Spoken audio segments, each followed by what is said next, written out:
মোল্লাহাটে কৃষি অফিসের আয়োজনে ক্লাইমেট স্মার্ট কৃষি প্রযুক্তি মেলা 2025 উদ্বোধন।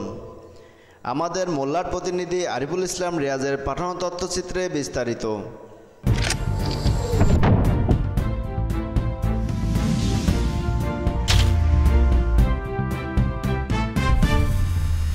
আপনারা দেখছেন এআর লাইভ টিভি।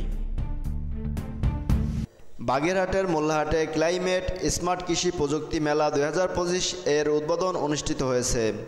মঙ্গলবার 27 মে সকাল 11টায় উপজেলা পরিষদ চত্বরে এ মেলার উদ্বোধন উপলক্ষে এক অনুষ্ঠানের আয়োজন করা হয়। উপজেলা কৃষি অফিসের আয়োজনে উক্ত অনুষ্ঠানের শুভ উদ্বোধন করেন উপজেলা নির্বাহী অফিসার হরেকৃষ্ণ অধিকারী ও প্রধান অতিথি হিসেবে উপস্থিত ছিলেন কৃষি সম্প্রসারণ অধিদপ্তর বাগেরহাট এর উপপরিচালক ভারপ্রাপ্ত রমেশ চন্দ্র ঘোষ। উপজেলা নির্বাহী অফিসার হরেকৃষ্ণ অধিকারীর সভাপতিত্বে উক্ত উদ্বোধনী অনুষ্ঠানে প্রধান অতিথি তার বক্তব্যে বলেন, কৃষি স্মার্ট হলে বাংলাদেশও স্মার্ট হবে। আমাদের অর্থনীতির সফলতাকে সবার মাঝে ছড়িয়ে দিতে চাই। কৃষিতেও উন্নত প্রযুক্তি সংযুক্ত করতে হবে।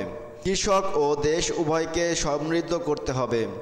বর্তমান বিশ্বের জলবায়ু যেভাবে পরিবর্তন হচ্ছে, সেই জায়গাতে আমাদের প্রতিনিয়ত খাপ খাইয়ে চালাতে হচ্ছে।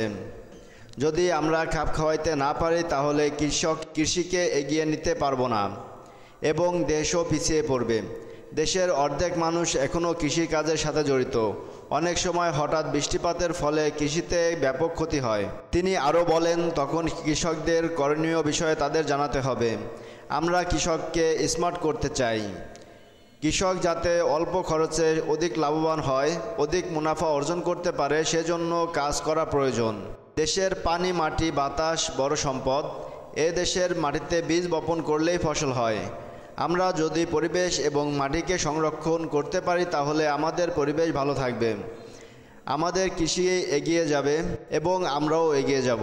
উপজেলা নির্বাহী অফিসার হরেকৃষ্ণ অধিকারীর সভাপতিত্বে উক্ত অনুষ্ঠানে উপস্থিত ছিলেন ও বক্তব্য রাখেন উপজেলা কৃষি অফিসার অনিমেষ বালা, থানা officer in charge Mohammad Shafiqul Islam, PDB কর্মকর্তা গাউসুল হক, উপজেলা পাট উন্নয়ন অফিসার হাফিজুর রহমান, উপজেলা যুব উন্নয়ন কর্মকর্তা সুদান কুমার রায়, উপজেলা মহিলা বিষয়ক কর্মকর্তা রুনিয়া আক্তার, উপজেলা কৃষি সম্প্রসারণ অফিসার শিউলি আক্তার, অতিরিক্ত কৃষি অফিসার মেহেদি হাসান, মোল্লাহাট প্রেস ক্লাবের সাংগঠনিক সম্পাদক শরীফুল ইসলাম দিদার, সাংস্কৃতিক বিষয়ক সম্পাদক মোহাম্মদ কবির আহমেদ, সদস্য সাংবাদিক আরিফুল ইসলাম রিয়াজ, সাংবাদিক মীর মাসুদ সহ বিভিন্ন দপ্তরের কর্মকর্তা কর্মচারীবৃন্দ প্রমুখ। AR live TV desk report.